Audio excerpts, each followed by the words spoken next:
Okay, so it says 7 o'clock on my computer. Does everybody else agree that it's time to get going? Our clocks are all synchronized, so I'd say we get started. So officially, good evening and welcome to Broadview's National Online Reading Club. My name is Jocelyn Bell, and I'm the editor and publisher of Broadview. And working behind the scenes to help me out tonight is Sharon Doran, who is Broadview's promotion manager. And we are so glad that you've taken an hour from your evening to be here with us. And I want to give a special welcome to my own mom. It's her first time to join us. We had some technical obstacles that we overcame, and I'm really glad that my mom is here with us tonight too.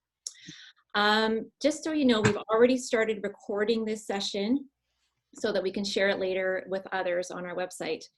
If you're uncomfortable with your thumbnail video appearing in this recording, just turn off your video now and we won't be able to see you. Also, please check your audio. If you haven't already done it, please mute yourself, or Sharon or I may mute you if we find that there's noise from your screen. But do turn on the chat function. You'll see on at the bottom of your screen, if you kind of hover your mouse, you'll see the chat window come up. It's like a speech bubble, and that will pop up on the right side, and then you will be able to see what's going on in the chat, and that's a good way to track the meeting. So I see some people have already done it, which is great. Please feel free to let us know where you're from and say hello from your hometown in the chat space. And if you're part of a faith community and want to add that as well, please do so. So it's just great for us to all be here together and get to know each other a little bit better. So this evening, we're going to hear from Lorraine Johnson, Morris and Jael Richardson, all of whom were interviewed for various pieces in the March issue of Broadview. So just one more housekeeping note before we begin. After our speakers have told us a bit about themselves and their stories, please be brave and ask questions. Sharon will post our instructions on how to ask questions into the chat space. So let's get started. We're going to begin with Lorraine Johnson. Lorraine is an environmentalist, activist, and passionate gardener who wants us all to have a deeper conversation with the earth by choosing what to grow in it. Her book, The Gardener's Manifesto, is a call to action that has inspired a generation of gardeners to embrace their work with an ecological and social purpose. In our March issue, Christopher White interviewed Lorraine about native plant gardening as a way to both decolonize spaces and respond to the climate and biodiversity crises. And I personally just think it's so lovely to talk about gardening at the tail end of a very long winter. So please join me in welcoming Lorraine.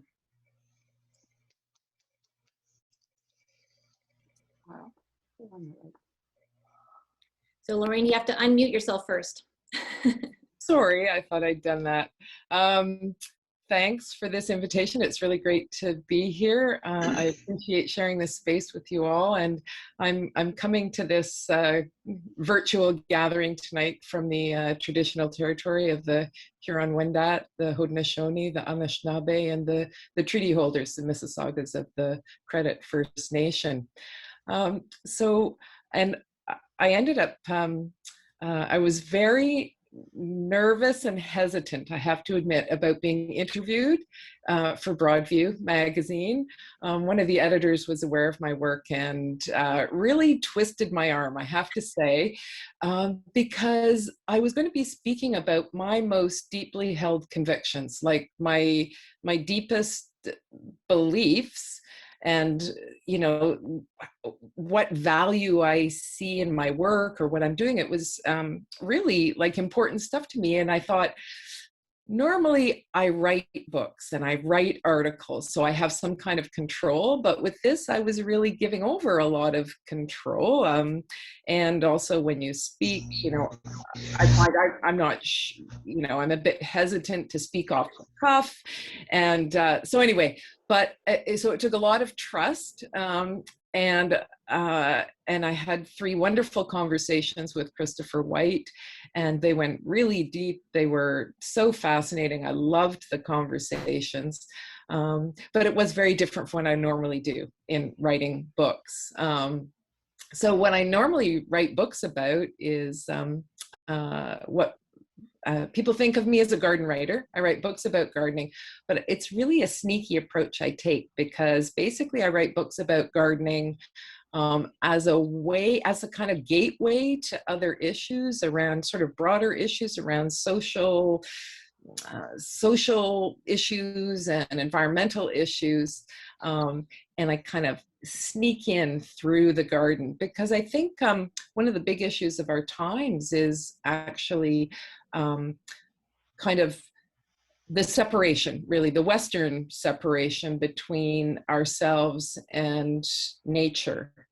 And that's a fiction, because we are deeply connected. We can't help but be. We are all of this earth. So that separation, that attitude of separation is a fiction, and it's causing a lot of harm.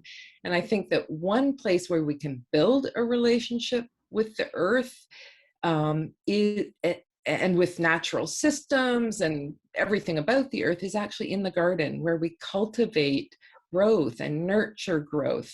And so trying to get people's hands in the dirt and in the earth and the soil at the same time as kind of maybe doing other things too, creating community, growing food, lessening our food miles, climate, global GHG emissions, and all those sorts of, I don't know, gardening can have many positive environmental impacts, and can build positive relationship and really positive effects. So, and I try to question a lot of the gardening narratives that are out there around control and dominance. So, and I want us to ask different questions, not about how my garden might look, but what does my garden do? That's really my essential question. What does my garden do in the world, and how do we as gardeners participate in life, in opportunity, and in growth? So, thank you. That's great. I'm wondering, for those of us who might be new to native plant gardening, let's say you have a nice big front lawn or a back lawn and a little patch of flowers that you've planted. How do you really get started here? Oh, well, I'm a big proponent of native plant gardening. And for anyone who's maybe trying to start out in the garden, it's a great way to start, because, okay, so there are all these kind of ecological values. You're supporting pollinators, you're doing all that stuff. But native plant gardening is really one of because they're plants that are adapted to the conditions, they've evolved over thousands of years here. They're adapted to the conditions. So it means it's actually kind of an easier way to start out gardening as well. Those plants want to grow. They've been growing here for millennia. They want to grow. So starting out by, let's say you've got a lawn, getting rid of some lawn area that you don't need and planting a little small patch instead, maybe growing a little bit of your own food, maybe some herbs or something like that. It's just such a great way to kind of connect with the sustenance that makes life possible. And how would you know which plants are native? I mean, if you're not familiar, we should get your book, I'm sure, but how do you know which plants are the ones that are the right ones for your own environment, wherever you live in Canada? Yeah, a really easy way to start is to connect with native plant societies in your either province or even in your community. There's the North American Native Plant Society, which is sort of national in scope here in Canada, but every province has a native plant society. Just Google that, or on Facebook, there are native plant gardening groups, and you can ask those questions, or you can just Google in your area, native plant nurseries, and then wherever you are, and you can find the closest nursery, and they love to help you answer questions, find out what plants are natives in your area, native plants in your area, and help you out. Okay. We have a comment here from Maureen Penyak. Maureen, do you want to just turn off your mute and make your comment? Sure, thanks. I was going to say I just love growing native plants in my yard. And I started by, I was able to get a hold of a few actual native plant species, dug up an area, planted them in there, and then I let them go to seed so that they spread seed. And now my entire front yard is just full of native plants. And the plus is I attract tons of insects and I never have to cut it. That's a wonderful story, and it's a familiar story, you know, the way that growth and life leads to more growth and more life and more beauty of those plants. I mean, they want to grow, they want to thrive, and yeah, so it nurtures something in us as well, I think, as you're kind of mentioning through your experience. Yeah. One person has posted here that a great resource for Southern Ontario is the Ontario Invasive Plant Council's Grow Me Instead guide. And yeah, I'm sure. Yeah, what's so wonderful about that guide is it talks about some of the plants that are the introduced plants that are sold at nurseries. And I'm thinking of plants like periwinkle, so it's an introduced plant, a non-native plant, or English ivy, that can actually escape from your garden and cause real harm in natural areas. And so this booklet, Grow Me Instead, it will have the plant that causes a problem in natural areas, and then it will offer you a native alternative. So for example, to periwinkle, that plant that really can cause harm in natural areas, suggests wild strawberry instead as a great alternative ground cover, and a native plant that has all those environmental benefits and provides nectar and pollen for pollinators. And yeah. Sounds like a great resource. Michael has a question. Go ahead, Michael. Hi, thanks very much, Lorraine. Really interested in this topic, very important one. And I think gardens are really nice because it's somewhere that we can make decisions of our own. I know something that people can be very frustrated about is when they see choices being made in places where they don't have control, like in their municipality with the management of green spaces, or at schools, universities, that sort of thing. I actually worked in an ecological restoration lab, for example, and right outside our lab, there was, just non-native species, Austrian pine, garlic mustard, Norway maple, and we weren't allowed to touch them because that's university landscaping and they have their preferred way of doing things, and horticulturalist. So I'm wondering if you have any suggestions for things that people could do who care about this for implementing larger scale change where they don't have direct control, like in their school or their community. Yeah, that's such a great question. And I think there's, one way, of course, is to kind of build a constituency or a group, or, try to get others on board to that mission of creating ecological gardening projects in public spaces. That's so important.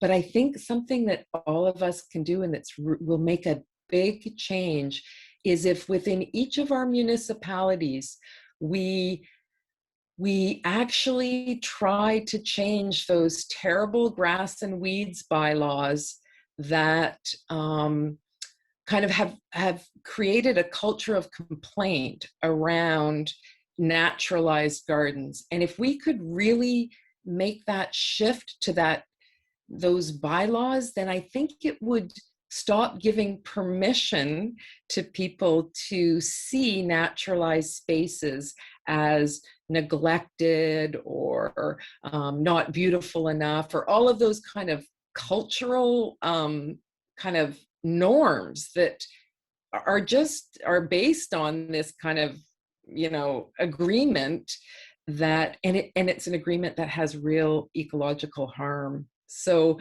that's, I think, I think it's definitely a bigger cultural shift that's required. And I think getting at those bylaws is one way, but I also think just talking with people about it and spreading the word. So you asked about a school environment, or getting other parents, or if it's a university, talking to other members of the community and trying to get them on board. There's that strength in numbers, and that's the way the cultural shift is going to happen. But I think you've really touched on something so important. Is there anything that you consider a weed, or are they all native plants? And I want to specifically ask about dandelions. Yeah, you know what? Dandelions are actually introduced here in North America. They're non-native species. What I find so ironic about, well, this whole question of native plants, it took me the longest time to realize that when I would go to horticultural societies to give a talk on growing native plants, what they were all thinking I was talking about were weeds that cause them all these problems. So I started asking instead, hey, what are the weeds that cause you problems in your gardens? And they would tell me, and every single one was a non-native introduced plant. So there's a lot of what I would call, and I don't mean this in a negative way, but I think we're not taught about we're not taught about basic biology stuff around, or about plants and ecosystems, that like in a very hands-on way. And so I think a lot of us grow up not knowing about our native flora and fauna, and about the introduced flora and fauna as well. So I guarantee every plant you can name that or pretty much all of them that cause problems in our gardens are introduced species. Having said that, I do think that we've got to relax our attitude to weeds. We've got to, I mean, a lot of them do have ecological value in some way, like if they're not causing problems in natural areas, they're providing nectar and pollen for pollinators. Like, yeah, so I think we have to relax our weed attitude as well. Sandra has a comment. She says, our community had a no-mow May, so the bees would have enough flowers and dandelions to get pollen from. That's great. Sandra, do you want to tell us where your community is? Sandra, here? Yeah, I live in northwestern Ontario in a small community called Sioux Lookout. And by the time the snow leaves, by May, your weeds have started growing. And then we decided to have a no-mow May, because we had snow on the ground for so long that when the bees came back, there weren't any natural flowers for them to get pollen from, except our, like you said, our introduced non-native plant, but it's pretty native to Sioux Lookout.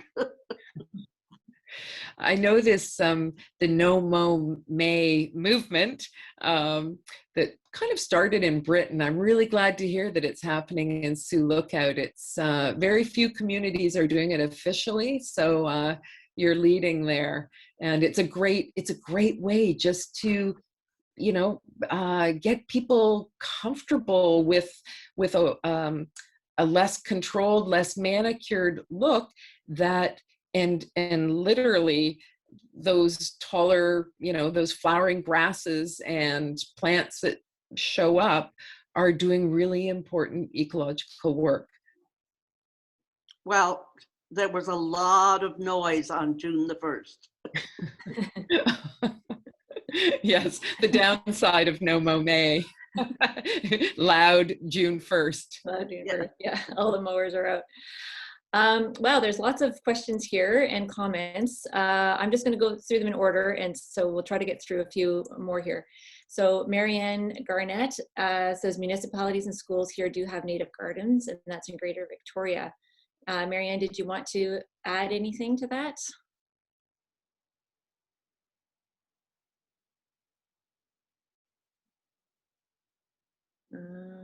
Okay, maybe not.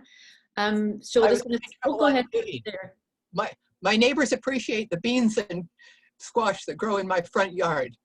I do have some lawns. It's permeable driveway. Low cost permeable driveway is my use for lawns. Food out front, that's wonderful. Such a change. Are there many, do you find that there are many front yard food gardens in your community? Some. Yeah. So it's hard to tell, because where's front, where's side, and you get squash growing in the rose bed. Yeah. But I think this is another thing about the kind of the strange bylaws that we have. A lot of people assume that it's illegal to grow food in your front yard because we have all these restrictive property standards. So the more people who are doing it as you are, I think the better to sort of like normalize the activity and kind of release all of the people who want to do it but are worried. Okay. We've got Shirley Irish wondering if wild strawberries grow in the shade because she has periwinkle under her trees. Oh, wonderful. Yeah, there are two different native strawberries. One is the, well, actually there's more than two, but I'll just focus on two. One is, and yes, there is something called the woodland strawberry. The Latin name, I know, is Fragaria vesca, and it grows in shade. So yeah, woodland strawberry, a replacement for periwinkle. And then the other one, a wild strawberry, Fragaria virginiana, grows in sun. Okay. I'm just wondering, there's a few questions, but I'm going to jump in. And if you want to, some of them are very specific to different plants. If you want to answer them in the chat when we wrap up. I'm just wondering, you know, you've thought about this for so long, and you're so evolved in your thinking about space and gardens and our relationship with the earth. But I wonder if there was a earlier time in your life when you might have been a bit more like the rest of us and wanted to, you know, control and make things in straight lines and have only certain kinds of plants. And, you know, did you start out where some of us are, and then how did you kind of overcome some of that, you know, resistance that's bred in all of us? My laziness kind of overcame my resistance. It was stronger than my resistance, or something like that. I've always been a very kind of, I want things to be low maintenance in lots of ways. You know, I don't want things to be hard. And so the kind of gardening, like native plant gardening, I was drawn to it, and that because of the simplicity and of it. And so, you know, right from the start, it had me hooked. But, you know, the thing about native plant gardening that I really try to stress for people who are maybe resistant to a kind of wilder look is you can grow native plants in a very formal style if that's what appeals to you. So you don't have to fight against anything. You don't have to it doesn't have to be hard. If you want a formal look, plant native plants in a formal look, and that's okay. Great. Well, thank you so much, Lorraine. And as I mentioned, there's comments. People still want to ask you lots of questions, so I'll leave that with you for now. But that's been wonderful, and I am very excited for spring now, even more than I was before, so that's great. Right. We are going to change gears and talk to Barry Morris.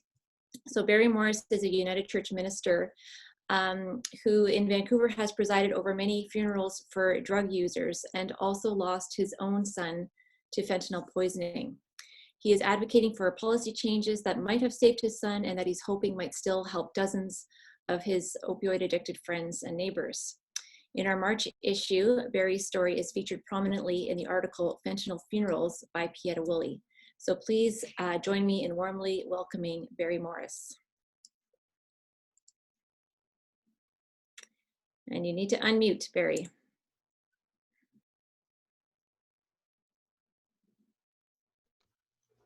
Okay, thank you, Jocelyn. It's good to be here with you all. This article got written because of a relationship with Pieta Woolley, who I've known for a long, long time before she studied journalism and before she's established herself as a credible writer in many ways over a long period of time.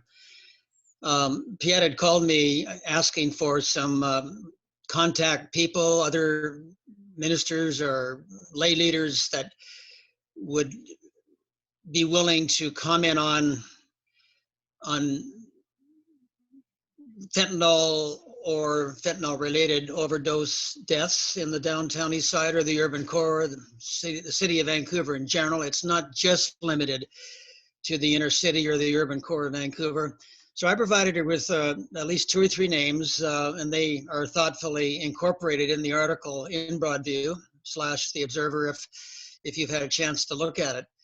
And I was grateful for their presence. Al McKay from the Portland Housing Society, Jim Hatherley recently retired from First United Church, where I also was there for 7 years. And incidentally met Mavis Brown and her daughter, Juanita Austin, many, many years ago when Juanita was doing a very creative internship. So then Pieta, when I told her, I don't think she knew at the time, but just over a year ago, that my own son, Eli Donovan Cooley Morris, had died in middle of January 2020, just 13 months ago. I think she particularly became interested in, but the interview I did with Pieta, and in some ways I wish she could be present with me, because the sensitivity with which she handled that interview and a follow-up 1 or 2, and I think I might have been Sharon that did some fact checking with me as well, which I was grateful for, led to the article, or at least my contribution to my part in the article in Broadview that some of you may have read. And so I touched on not only Eli's death and trying to process that, trying to deal with that. And, 13 months later, if I ever thought that grief could be kind of resolved quite quickly, as some of my friends, including my older brother in Montreal, thought after, a couple of months or so, I should be past it and on with my life. And of course, being a workaholic, I've done everything possible to get on with my life, including throwing myself into my work. But I mean, death is death, and when it strikes home to the heart, to the chest bone, to the psyche, to the soul, it can cut deep. And there are times when I'm still in a state of disbelief, including the evening that the 2 rookie policemen came to my basement suite. I'd been dreading such a visit for half of my son's lifetime. I almost anticipated something like this happening, although of course I couldn't visualize the details of it, except when it did happen, it became somewhat surreal. I mean, this is in the midst of also being called upon as the part-time paid full-time present minister with the Longhouse Council of Native Ministry in East End, Vancouver, on the heels of being at First United Church for 7 years, on the heels of getting a number of requests, sometimes 2 or 3 a week, and sometimes not for a while, but people who were coming by the church or calling, meeting me on the street saying, look, could you help with this? So we've just had the news of our son or daughter's sudden death by an overdose, and so on and so forth. And so some of those funerals I could, or memorials, as the case may be, I could help with. And some by choice of the people who inquired, I could not help with because they simply weren't ready. I mean, I'm not even sure I was ready, but I felt as a minister representing our church, the wider church, the United Church of Canada, not just the particular presence and locale of the Longhouse Ministry in East End, Vancouver. I wasn't always sure I could handle it helpfully and responsibly. I certainly didn't want to dwell on my story. That I felt would be inappropriate. But at the same time, I must admit I was looking at times I was looking for a point of connection, feeling a point of connection where I could at least convey the point that I a little bit understood what such a loss means. Not that I could fully understand it, and I certainly couldn't take it apart and put it back together again. I couldn't totally resolve it. So in some cases, throwing myself into my work was also a distraction from, to be honest with you, from dealing with my own grief. And that is still the case to some point. One of the things that I quickly did, in addition to seeing my own personal physician, which I try to see at least once every 15 months if I can get a hold of her. She works out of a clinic and very helpful person. Was I tried to find a loss and grief support group, not only for myself, but to connect other people as well. And if such didn't exist, maybe to contemplate putting something like that into, trying to create something like that, a mutual support group. But of course, you know, we were in the beginning soon after my own son's death, and an initial number of requests coming in for funerals or memorials or some kind of pastoral response, even though people didn't necessarily call it that. The pandemic was announced, and so some people were skittish about doing anything at all anywhere. Sometimes we made an effort. I made an effort with them to do something in the nearby park, or down at the Broad Inlet on one of the beaches, like at New Brighton Park, which won't mean much to those of you outside of Vancouver, but it's, I mean, Vancouver's blessed with a fantastic harbor and lots of beaches. But a lot of people were just plain over anxious about not being able to do anything. So some people have continued to grieve, so far as I know, on their own. I mean, the Longhouse ministry, my own ministry, is as much a chaplaincy as it is a pastoral ministry with a worshiping congregation, etc., which is very small, but quite faithful and steadfast. And incidentally, my own congregation, as small as it is, was very helpful. I had mixed feelings about continuing to worship there in the immediate aftermath of Eli's death. I didn't feel I could hold it together, and sure enough, for the first couple of Sundays, I couldn't.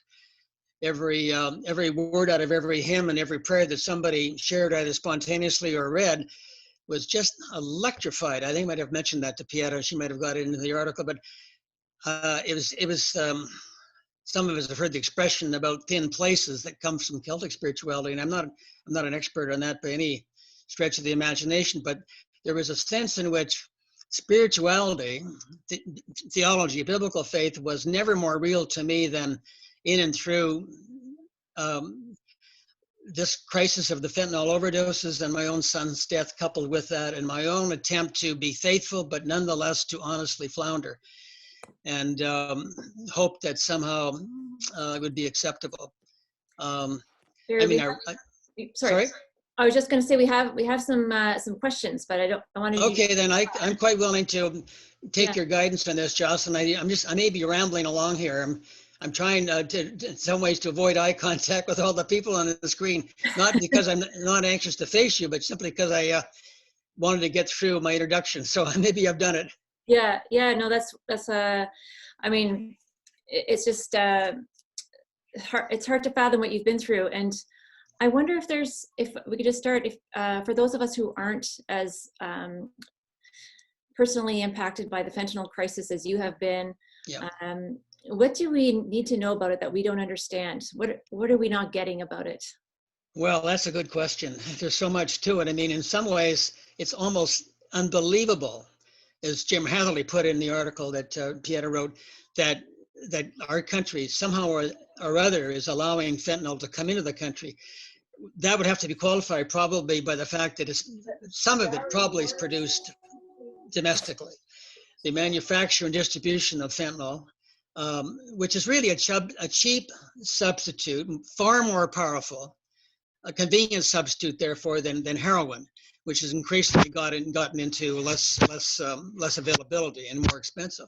But fentanyl has become an extremely cheap, very, very powerful, mind-numbing, mood-altering, addictive means.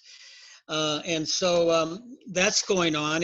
There's a plentiful supply. I remember confronting my son and some of his peers, not very often, with how on earth could they get away with using it? And basically, I was told that, look, Dad, it's almost in everything. And so you just develop an immunity to it. You kind of develop a tolerance to it. And so it becomes, I hate this expression because it needs to be challenged every time it's used, but it's like it's become a new norm in terms of the drug culture, and even those using it recreationally, which may not, and people using it recreationally, fentanyl, may not have the tolerance for it and are very prone to an overdose, especially if they're using alone. My own son used alone, and that was a terrible mistake. He'd used just shortly after being in treatment for the first time in 15 years, and so he'd lost some tolerance as well. just gotten out of jail for an old charge when he got back from a treatment center in the Maritimes in good old Nova Scotia, a place called Leadville. But I mean, so there's all sorts of risks to it. And even though the public health people quite helpfully and wisely share those boundary situations, share the warnings around the use of a poison like fentanyl, I was reluctant to, by the way, to call it a poison until I got into a support group called Healing Hearts. And all the people in that group, myself now included, have lost someone to the fentanyl overdose. And the people there, some of whom have been meeting monthly for a year or more, even as long as 2 or 3 years, don't have any inhibitions about calling it a poison. And it took me a while to call it that. It sounds so judgmental, sounds so sinister. And yet there is an element of of the sinister in that, or the demonic, if you will. Yeah. And by the way, biblical language and Paul's language around the principalities and powers has never been more alive and real for me. I don't take it literally, but I certainly take it seriously. I don't know where else one gets help on these things to fathom. It's not just a psychological issue or dimension, although it's at least that. It's also very much spiritual and demonic. We've got a question from Helen, and I find it interesting because I fit in this category myself, but she says she's interested in knowing about the incidence of mental ill health among the children of ministers, and that it can be a tough journey for some of their kids. Do you think being a preacher's kid was difficult for Eli? That's a good question and a very valid one. I think I must confess I worried about that even before he was born, from the moment he was conceived virtually. I think it can be. I don't think it has to be, but it certainly can be. I think he was under pressures that I don't myself understand. I mean, I think he was under subtle pressures in terms of what was expected of him. And he probably at times went to compensatory lengths, if I can use that expression, to minimize the fact that he was a preacher's kid or that his father was a minister. I mean, I was quite involved in his life in in preschool, elementary school, extracurricular sports, piano lessons, et cetera, et cetera. I'd shared custody of Eli for for his younger years. His mother and I lives in Halifax, Pam Cooley, and I almost slavishly practiced a form of shared custody. And I'm glad we did. I worked hard to try to live up to doing my share, even from the get-go when whether there was a question about his mother taking the pregnancy to full term.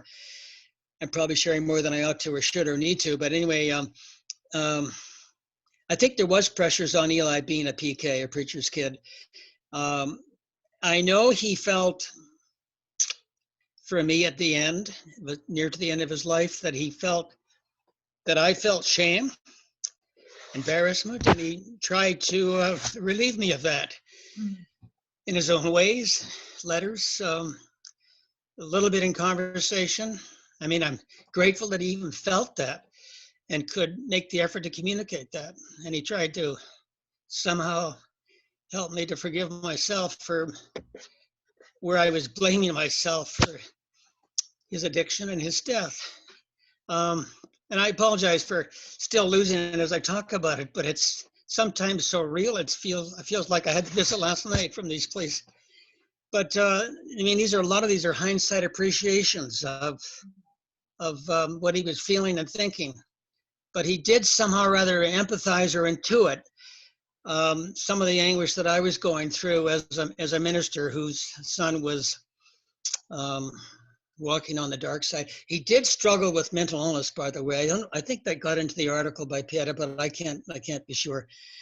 I did another piece for the Vancouver Sun. I mean, rather, Lisa Clubbert with the Vancouver Sun and Province did a similar to Pieta Willey's article, did a substantial piece just a few weeks ago in our Vancouver and Province of Sun newspaper. So I'm muddying the water. I'm overlapping those two, but yeah.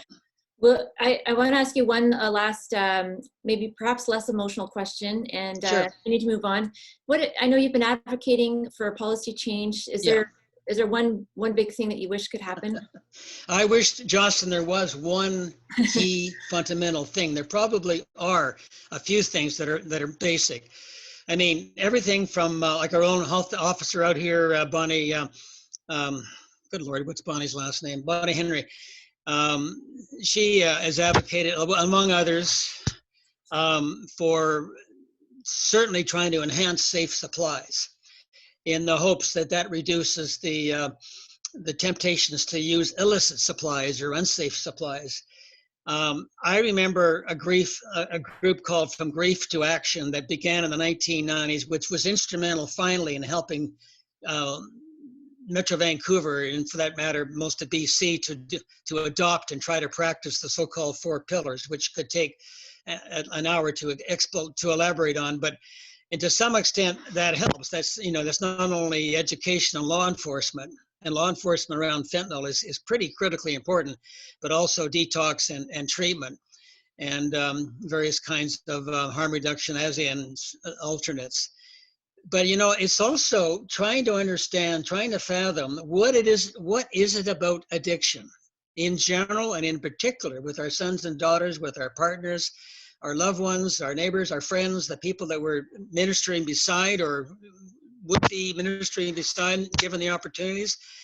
What is it about addiction that's so seductive and almost virtually mesmerizing? I mean, there's so many ways to describe it, and there are helpful ways to try to describe it, but it seems that there's no one formula that can be applied as one size that fits all. And that's the challenge I find. That's the creative challenge, the prophetic challenge, the pastoral challenge, the biomedical challenge, you name it, the social psychological challenge, is trying to get a finger on what is it. I mean, I've had to consult my own addictive tendencies. I'm a confessing workaholic, and I'm not proud of that. Unfortunately, you get kudos for it, actually. Yeah. And so there are ways to try to relate to it. Also, being a part of a meaningful support group. I mean, out of this has come a few fathers who do meet out of the basement of the Longhouse Church. They haven't lost their sons or daughters yet, at least from the fentanyl overdose. But we get together simply to try to eat together and share together. But anyway, lots of work to be done. Yeah, we're going to have to let it go there. And all right, Jocelyn. Our hearts and our prayers are with you. You've been through so much, and we're hoping. Thank you for the opportunity. For you and for the community. It's so important. Thank you for the opportunity. Yeah, and there's other questions here again that I couldn't get to, but we hope that you can stay after for a few minutes and Sure. Talk some more. We're going to move along to Jael Richardson. Jael is a Canadian writer and broadcaster and the co-founder and artistic director of the annual Festival of Literary Diversity, which promotes literature by writers from underrepresented groups who are frequently overlooked by mainstream literary festivals. Her debut novel, Gutter Child, was published in January, and it's the story of a young woman's journey to secure her freedom from a ruthless dystopian society. And I am personally about halfway through the book right now, and it is a hard one to put down, and it's keeping me up at night. So I wanted to give a very special thank you to that to Jael, and welcome. Thank you for having me, Jocelyn. Thank you to everyone for being here. It's really quite a special treat to be together with this many people talking about writing and stories. I think as I was listening to Barry and Lorraine, I was thinking that this is really what I do all the time is put together moments like this where we hear different people from different walks of life and different experiences sharing their stories. And that's what matters most to me. Just to give a bit of background, I thought I would walk through a little bit of how the festival came to be and then a little bit about how it's shaped my book. The Festival Literary Diversity. So I actually grew up attending church. I was very, I was keen. Sunday school, youth group, all the things. And it meant it still plays a significant role in my life. My faith is central to who I am and what I do. So I'll talk a little bit about how that over the course of this narrative about starting Fold. In 2014, as a writer, I had just published a book about my father, who was the first Black quarterback to win the Grey Cup, Chuck Ely. And I had published a book about him, and I wasn't able to get into literary festivals. I loved going to literary festivals, but I didn't see a lot of diversity in them. And I live in Brampton, Ontario.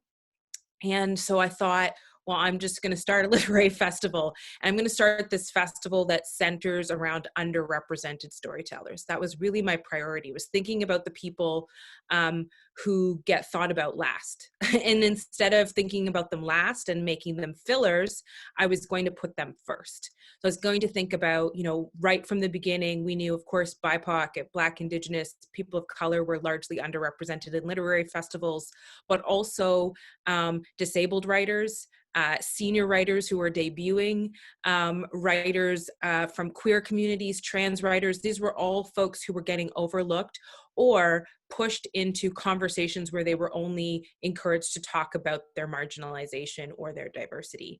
And so we wanted to create a space where they were thought about first, and then also create a space where they could talk about craft. They could talk about creating amazing settings and making amazing characters and plot. And if they wanted to talk about diversity or identity, they could, but it wasn't a requirement. It wasn't why they were being asked to come to the festival. In 2016, we ran our first festival, and I was shocked at how well it went. It wasn't outrageous in terms of attendance. I think we had maybe over the course of the first weekend, about 500 people. But I was shocked at what the experience was like for me as the festival director, and also for the authors who were attending, and also for the people attending. There was an overwhelming sense that this was different, and that it felt like something people had been missing all their lives in a lot of ways. And I remember coming down and after the last event being quite teary, because I felt deeply changed myself as a person. And I felt like we had touched something that was quite special and magical. And I know as people of faith, you kind of know what that feeling can be. It felt like that. And so we've been doing that for 6 years. We had our 5th festival last year in COVID. We're planning our 6th festival right now. We plan a literary festival every May, and we've also now adapted and included a kids festival in the fall. And with the same premise about encouraging stories and storytellers from all different types of communities. The number one question we ask regularly in planning and programming and doing this work is who's missing and how can we find them? And so that's been the question every year: who's missing and how do we find them? Who's missing and how do we elevate their stories? This past January, I just released my first novel. So Stone Thrower was my first book. It was a memoir, and then I released a children's book.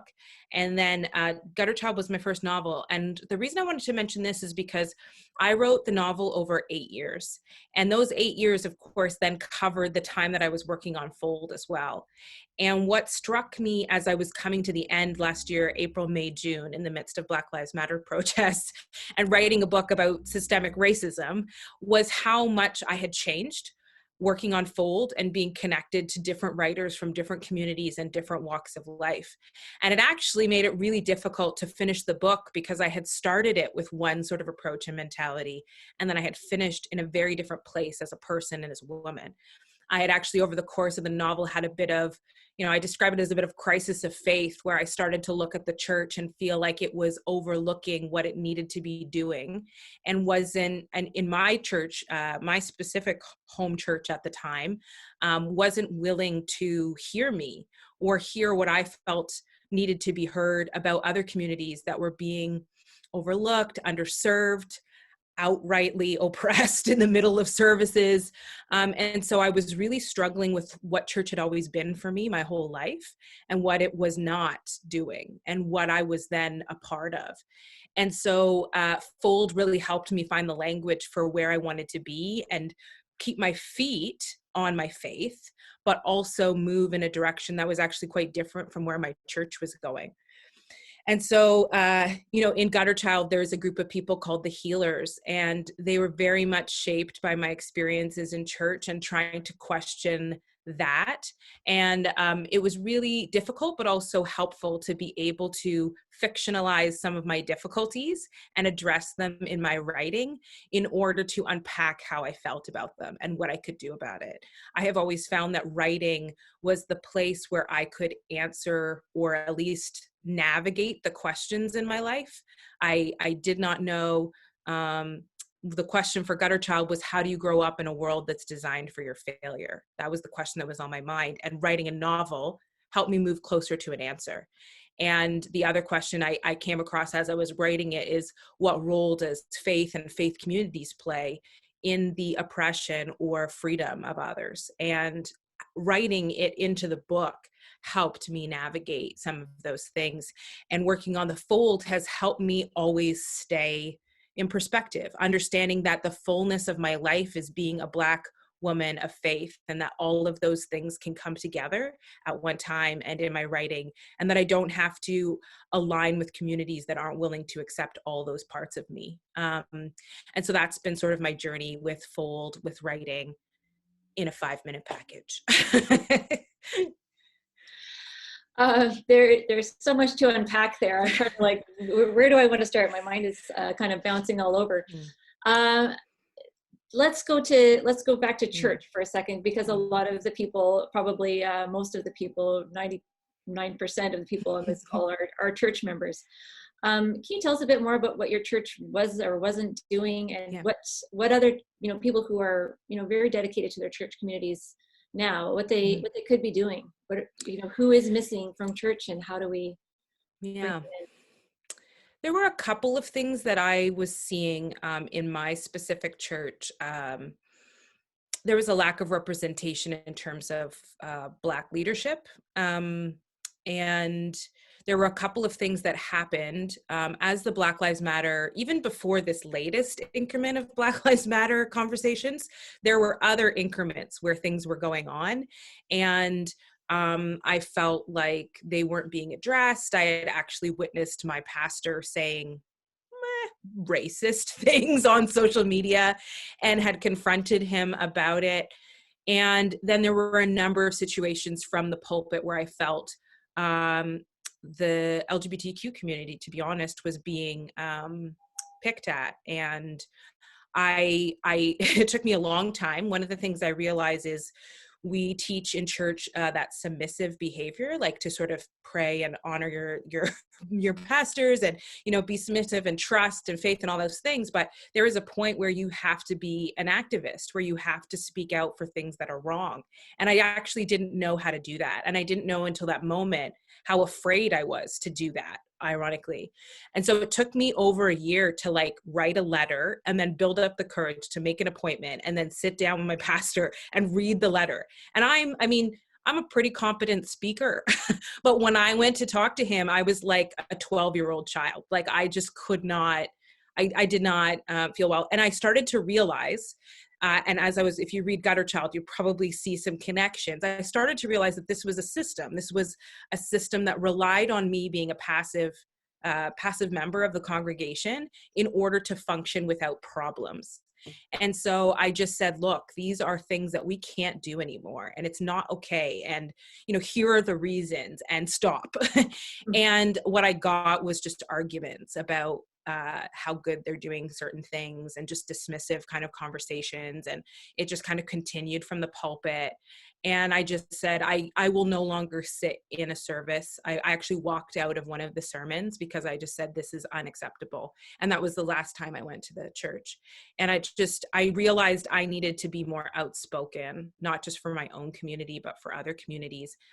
And and that was really hard, because that's like family and memories and all these other things wrapped up in that space. And so it wasn't just like, yeah, they're racists or homophobes, and so see you later. It was a lot of difficulty, and it was difficult in my marriage too, because my husband had been at that church for so long. And so there was conflict between us about how to go about handling it. And I think we've gotten to a good place. I'm happy with where we are at faith-wise, and we found a good community for now, but it was difficult. And Okay. Thank you. All right. It's never as simple as like, well, this isn't working for me, so we're out. Depending on the depth of your connection with the church community. There's a comment from Ray LeBeau saying, I would have to agree with you, Jael, that there are a lot of churches overlooking what they need to be doing. They claim to be welcoming, but at the same time, they hold hidden biases. Ray, do you want to make any other comment about that?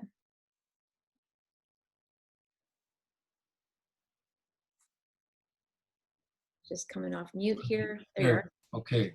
I was the Eastern Ontario Outaouais Regional Council just held a winter meeting over the weekend, and we talked about LGBTQ and affirming churches. Affirming churches, those that openly welcome LGBTQ, they marry same-sex couples, they're non-judgmental, and that's the kind of church I want to belong to.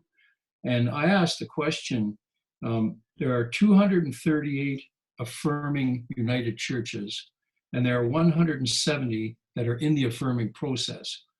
But there are 2,711 United churches. So the number that are affirming and the number that are in the process of affirming only represents 12% of the United Church. And yes, there is a time to say, this isn't right. And but at the same time, Jael, when you made the comment about becoming an activist, I've read so many articles about, if you become an activist, you also become divisive. And it's hard to upset that apple cart, but there comes a time when you have to do it, I guess.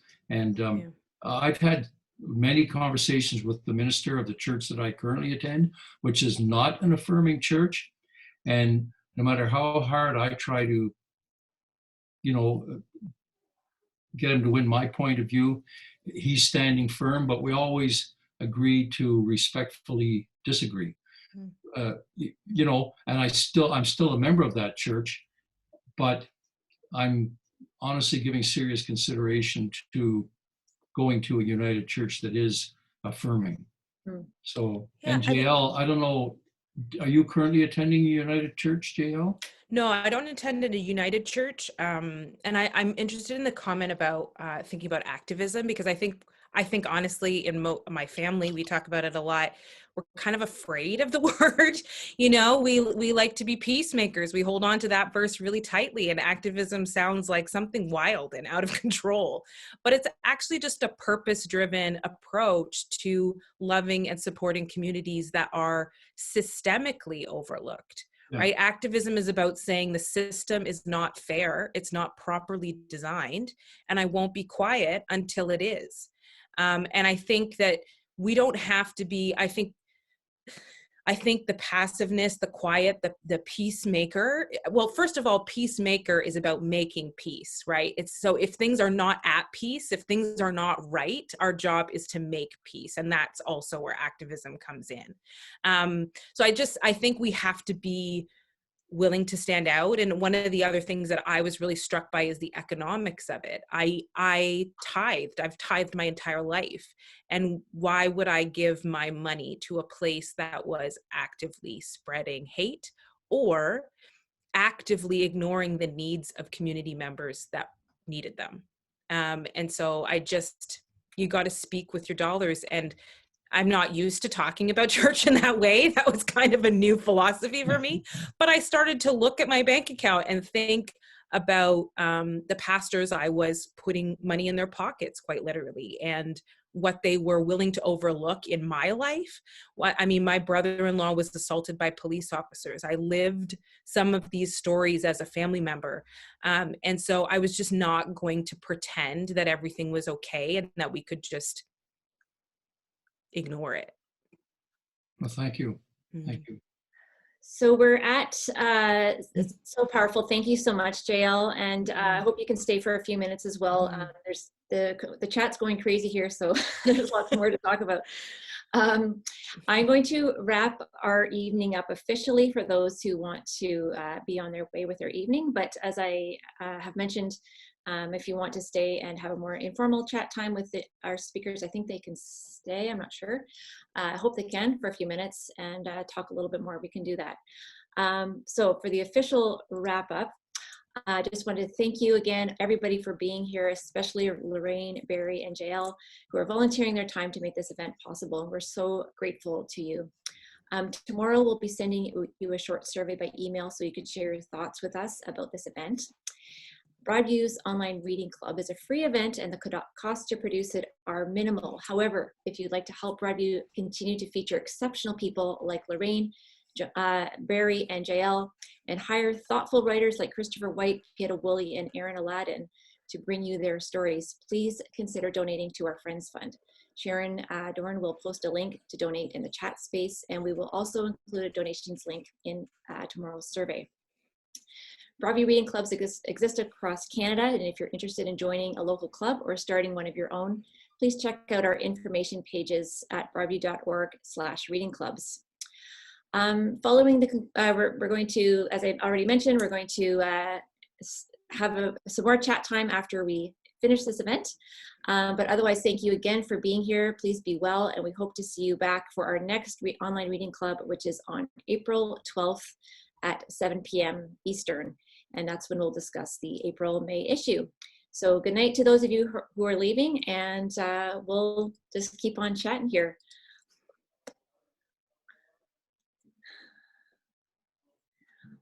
I want to ask Jael a quick question, and maybe this is, I hope it's of interest to everybody, but I'm a mom of a 9-year-old boy, and I've tried, done a lot of things to try to find more diverse writers to introduce them to, and stories about diversity, from diverse perspectives about kids who don't look like him and have different life experiences. And I just think it's such a wonderful way to build empathy and understanding.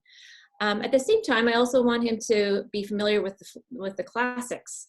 Like, I guess I kind of call them the classics, and often we're reading those books, and they are usually by white authors about white people, and I often come across like these sort of weird, I don't know, things that are kind of a little bit racist, a little bit sexist, a little bit off-putting.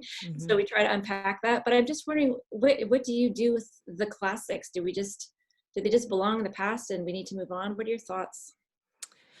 I think it depends. So I think classics are based on nostalgia. And I think we get nostalgia is a hard thing for people to break. They make us feel good. They remind us of things that make us happy. And I think what I say is it's really important to remember where those stories came from and when they were built, and understand what was going on at the time, whose stories were being told, what was happening to the Black community at the time that story was being written, and then being an active part of that reading where you can talk through why that might be wrong, why that was okay then and isn't okay now. I think it's really important just not to be a passive reader of those kinds of texts where you're just regurgitating the problems of the past. I think if you aren't comfortable unpacking those things and looking through and thinking through those things, then it's good to just stay away from them or not read them as much. And then I also think it can just be a great way to just build balance. So contemporary and classics kind of working together to show an evolution of language or an evolution of storytelling. Because it's important to understand that when those classics were written, marginalized communities were writing and telling stories. They just weren't being published and given voice and space. Your son is also admittedly at the age that it's hardest to find diverse contemporary pieces. I find the 9 to 12, 9 to 13 is like the gap. There's like nothing, unless it's American, like there's a real gap in Canadian content there. So if you're finding it hard to find diverse voices, like that makes sense. Fold Kids, we have the whole branch, foldcanada.org/kids, and all of our social media, Fold Kids, has posts about stories that are coming out and graphic novels and all kinds of things if you want to kind of get and stay on top of what's new and what can go alongside things.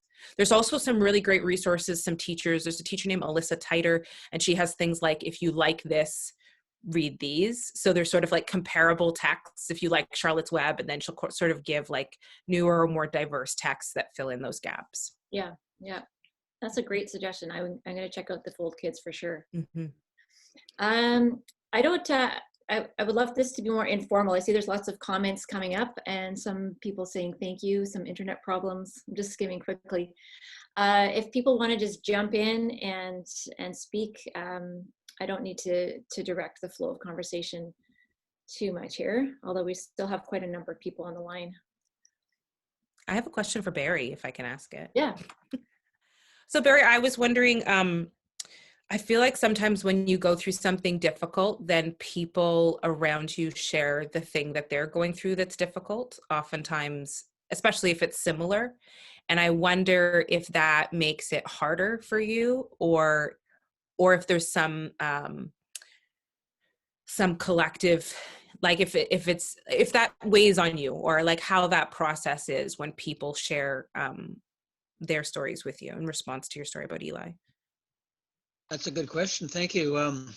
Well, I think it's a bit of both in some ways, or a mixture.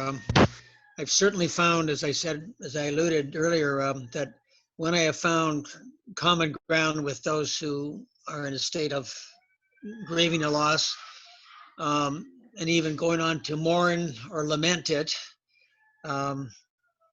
which is more active perhaps than just the initial being acted upon through the sudden the sudden death of a loved one. I mean, I at times I just got to feel my way, and I feel I try as hard as I can, partly because of my vocation, of course, and I may be a habit of the heart, if that's the right term, to listen as well as I can and as long as I can. But of course, there are times when you're called upon to say something or speak, or even just reference a way through, or a way to grasp the significance of what you're going through. So like I said, I'm going to repeat myself here, but I have found the loss and grief support groups to be most helpful. Sometimes I think I'm being asked, or even expected to kind of come up with some very firm and some very definite answers or solutions to not only the issue of the fentanyl overdose crisis, but also how to handle the loss of that. So I try to avoid cheap or easy answers. At the same time, try to be specific. I've certainly been helped by others sharing. Sometimes that it borders on feeling that you're whining, that you're kind of like whining to the point where, for heaven's sakes, just keep quiet and pay attention, and if necessary, sign off, or make an appointment to see the person, talk to the person at another time, so you don't feel compelled to get it all in one breath, or one appointment in one session. So it's pacing yourself, being paceful and patient about handling this. I mean, I must admit that death remains a profound mystery to me, even in its stark suddenness, and a sense of the finality of death. There's a part of me that is in especially this time of Lent and coming up to Easter season, when I realize that the most basic conviction of the Christian faith is such that death does not have the last word. In our own United Church Creed, in life and death and life beyond death, we're not alone. We live in God's world, live in God's being. So those words have taken on more significance for me than the previous 40 or 50 years that I was aware of them. I don't know if I've answered your question, Jael, but thank you for it. No, I love it. I think okay.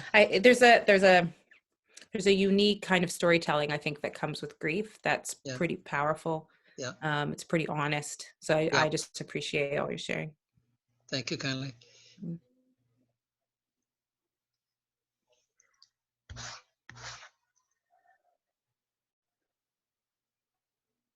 Lorraine, I have a question for you. Mm-hmm. When you unmute. Thank you. At my age, I'm just not ready to give up those green velvety lawns. We have a controversy here in Vancouver. I don't know if you're familiar, but our road that goes past English Bay, there's been a controversy about the palm trees that are planted there. So non-native species, do we have to stick them into conservatories? Oh, yeah, I'm really glad you asked that or brought up that issue, because the periwinkles have beautiful little blossoms. Really, I guess something that I try to stress is really just that we have gone so far in the opposite direction of native plants that introduce species now, they cover more of our gardens for sure. And then lawn covers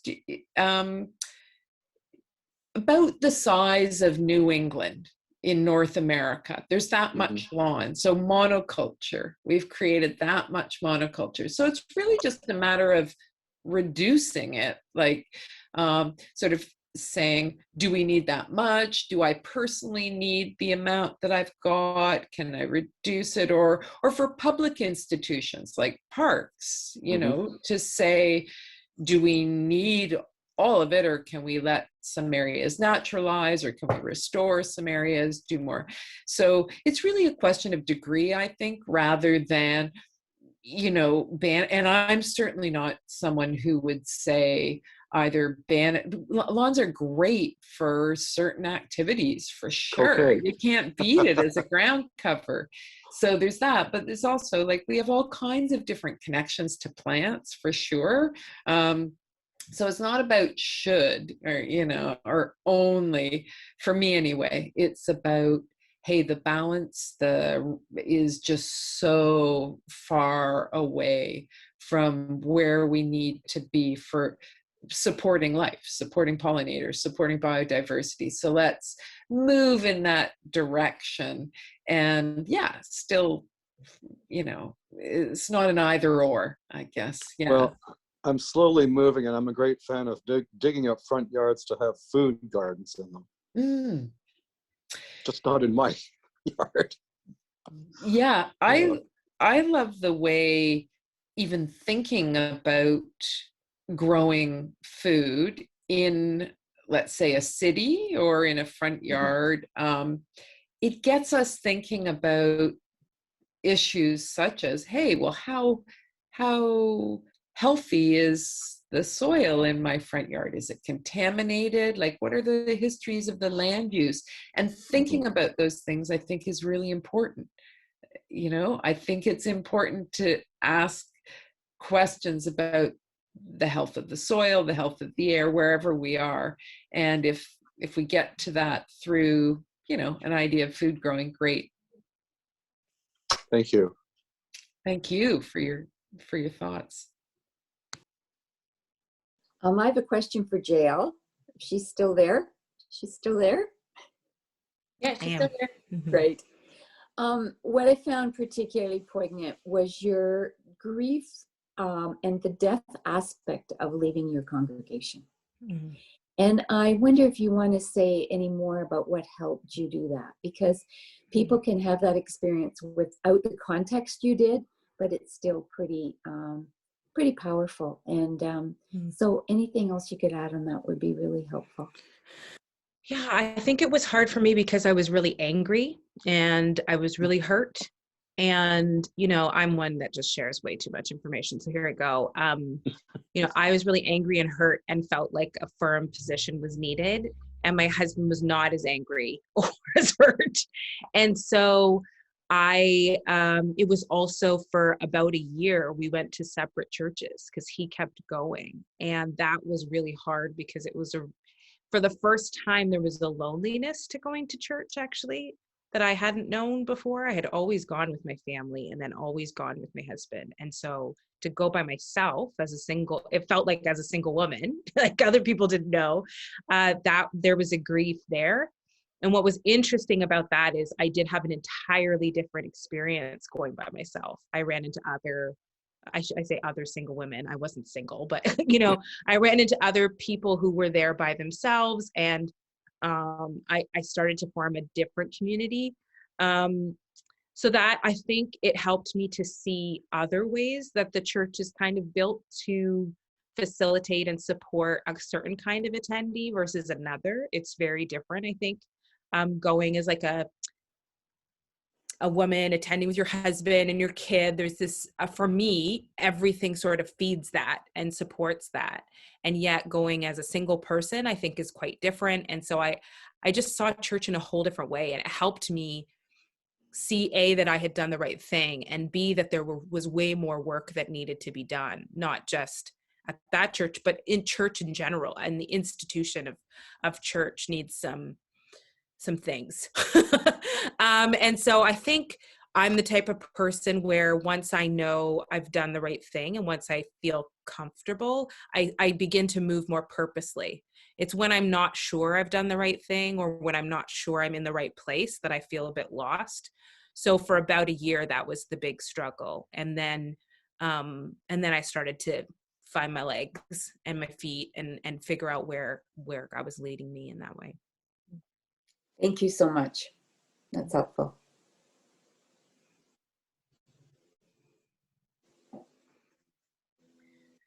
I find it interesting that there's some neat overlaps in the three very, very different speakers tonight. But I feel like Lorraine and Jael are both talking about space in different ways, you know, and how, you know, how we be intentional about space and what's there, who's there, or what we're allowing and what we're controlling about space or letting be free. And Barry and Jael have certainly talked about you know, church experience and faith. And now I'm trying to make a silky connection between Barry and Lorraine. I don't have it yet, but I'll get there. But yeah, it's just really great. Barry, one of the things that stood out for me in your piece was when you talked about addiction as sin, but not in the kind of, oh, did we lose Barry, or is he still there? Lost his video. You're there. Oh, there he is. Okay. You talked about addiction as sin, but not in the simplistic way of, you know, the Right. person who takes drugs as a sinner, but in a much, much bigger sense. And I just wondered if you could, I'd just love to hear you talk about that a bit more. Well, that's a very good question. It's probably become a lifelong question. The relationship between, using biblical language, you know, sin and grace has been part and parcel of my whole journey in the ministry. In fact, I'm working on a daily meditation reader based on all the Niebuhr family, Reinhold and his brother Richard, and there's 7 of them all together. And because of their rich contributions over their 7 lifetimes, but I mean, I'm never. It seems that I'm always pleasantly or creatively surprised and in a grateful sense for the power of biblical and spiritual symbols to unpack our experiences. And I sense it, of course, in music, in some of the arts. At the Longhouse Ministry, we have one of our on-site volunteers who lives in a caravan has turned our sanctuary into a virtual art gallery with various kinds of illustrations of artistic expressions, some of them surreal or abstract, some of them quite literal, some of them based to do with sad and tragic deaths in the community, from fires or sad deaths, sudden deaths, slow deaths. So it's an unfolding drama. It's an unfolding drama. One of the earliest textbooks I read on the Hebrew scriptures, the Older Testament scriptures, was the unfolding drama of the Bible, and that term has stayed with me. The drama of it. I mean, I've studied theology and psychology and philosophy for as long as I can remember, and so it's just ongoing. I mean, I try to avoid, as many of you probably do, simplistic formula or slogans. But you know, I've getting into some of Paul's writings, like the Romans 8 passages, and some of the Revelation symbolism, and some of the suffering servant passages from Isaiah, Deuteronomy, Isaiah. It's ongoing. There's so much to unearth. I'm so glad I've been able to combine an urban community ministry with a pastoral ministry and if you will, a preaching ministry where I'm in frequent contact with the sources of our faith, liturgically, biblically, in every which way. Amazing. I probably haven't answered your question, but maybe I've touched on it. It was interesting all the same. That's all good. Oh, I think somebody's raising their hand. Carissa, are you raising your hand? You have to unmute yourself. Here we go. Hi, I was the person who sent you a note, Barry. It's a personal note. I don't know if you've seen it yet. So I'm going to get a little emotional also. I am a grief counselor with people who have taken their life by suicide or whose life was taken by homicide. And I've done this for 40 years. So I work with Distress Centers of Toronto, and our program is called Survivor Support Program. That's it. And my husband is also out in the program.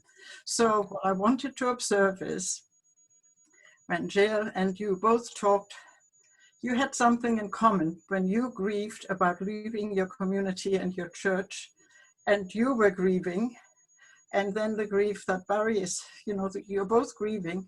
And so what is grieving? And what the note, yes, what is grieving? And the one thing that I find when I work with survivors, and I co-facilitate groups as well, the one thing that I find is that everybody, first of all, has to own their story and not be general. That empowers you when you own your story. That also goes for Jael when I think about it, and she did start to own her story when she started to feel comfortable in what she was going through. And so I want to say, when you talked, I so felt for you. And if there's anything at all that I can, for instance, people who, you should get over it. The note I sent you was that people don't recover, they learn to adapt. That means you build around the death. And that is especially with suicide, because with homicide, you have somebody to blame. With suicide, how do you come to terms with that? And I, for one, have never looked at suicide as a sin, although the Catholic Church has in the past and have changed their mind. I don't look at, for me that, and then how do we forgive ourselves because we feel responsible and could have changed it? Yeah. Everybody thinks they could have prevented it. Yeah. Almost 99% of people I've worked with. And so how do you get to terms to live with that? And then the question, what does anybody have any idea what the biggest question is that we get? What do you think? Why? The biggest question is why. And when they come, and when you start to realize, and that takes time, that is not in months, that takes many months, many months. And in the end, the survivor does realize that there is no answer to why. Yeah.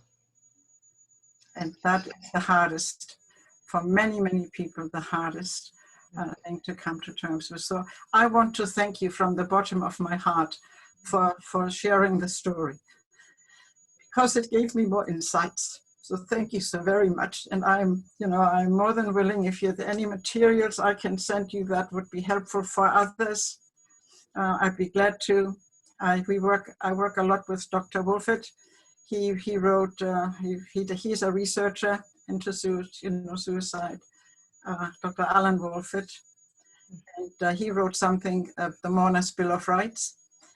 It is absolutely, people say thank you, that has been so helpful to start with. So if there's anything we can support you with, please let us know. My email address, Carissa, I can send it to you if you want it, but much better, look up the Survivor Support Program, Google it. It's under Distress Centers of Toronto. And the manager is Alex Schendelman. You will see it, and he will send you all Alex Schendelman.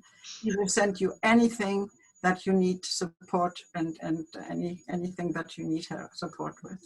And and the other thing is we are very careful. I am very careful. I don't help people. I support people, because people have to help themselves. Mm-hmm. There's a difference, and sometimes words make such a difference. Yeah. And sensitivity is also very much needed. It is indeed. Yeah. So thank you again for what you shared tonight. To me, this was extremely meaningful. Thank you so very much. Do you want to add anything now? Thank you, Carissa. You're welcome. And Thank you. and my thoughts and prayers are with you. Carissa, if you wanted to put the website into the chat space, maybe there's others who would be interested in reading that. So if you know how to do that, just type it into send it to everyone. Yes. And you put your website there if you'd like to. Well, we're here. You just type there. Just, I'm going. Oh gosh, how I'm going to do this? I don't know, Alexis. Let me see if I can find. I can actually find, the website is called Survivors Distress Centers of Toronto. That's the website. If you just start Google Distress Centers of Toronto. Okay, we got it. Okay, so it's Distress Centers of Toronto. Oh, Google it, yeah. Okay. And then you can, and then just look for survivors of suicide support. Okay. I have Alexis. I can give you. No, don't. No. Yeah, no, I don't have it handy. But and the manager is the guy who runs this traumatic trauma support program is called Alex Shandelman. Okay. SHELD Shandelman MAN. Alex Shandelman. You'll see it. Got it. Thank you. You're very welcome, and I'm extremely sad for and with you.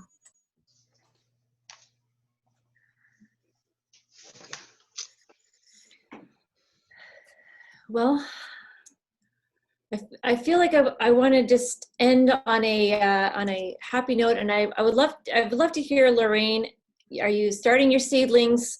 What's, if you could make a perfect neighborhood of, as our vegetables in the front yard and echinacea in the backyard, what does it look like? Let's paint us a beautiful picture, and then we can take your bouquet of flowers home with us, your visual bouquet of flowers into the evening. Well, I do just want to say thank you and how much I've enjoyed and learned from this evening. So to leave on a note about growth and nurturing and cultivation and those positive things, I want to maybe just share a vision of what's happening in my neighborhood, which has to do with connecting all of the boulevards and park spaces and front yards in a ribbon of habitat for pollinators. So it's called Project Swallowtail. So our banner is the swallowtail butterfly. Monarchs get all the press. So we've,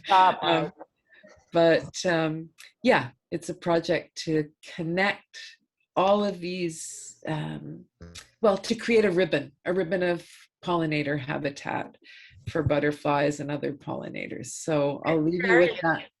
I'm in the West End of Toronto. Yeah. But we're kind of trying to expand the project throughout Toronto and then maybe beyond. But that's a very hopeful vision, I think, of what gardens can do and how they can be so much bigger than just what we might do in our own little spaces or on our balconies or in our community gardens. We can create one large, huge, connected community of stewarded, loved spaces. Especially with native pollinators. Yes, with native plants. Beautiful. And of course, a butterfly is a symbol of resurrection and rebirth and all kinds of wonderful things. We'll let Barry ponder that some more. And so anyway, thank you so much to all three of you for being the presenters and to everyone who stuck around for some more conversation. I think, this chat time has been just as wonderful as the entire evening from my perspective. So it's been great to connect with everybody. And thank you for coming, and we hope we see everybody back next time. And I'll say goodnight. Thanks again. Bye for now. Thanks. Thank you kindly. Thank you. Good night. Good night. Good night. Shalom, Michael Chaim.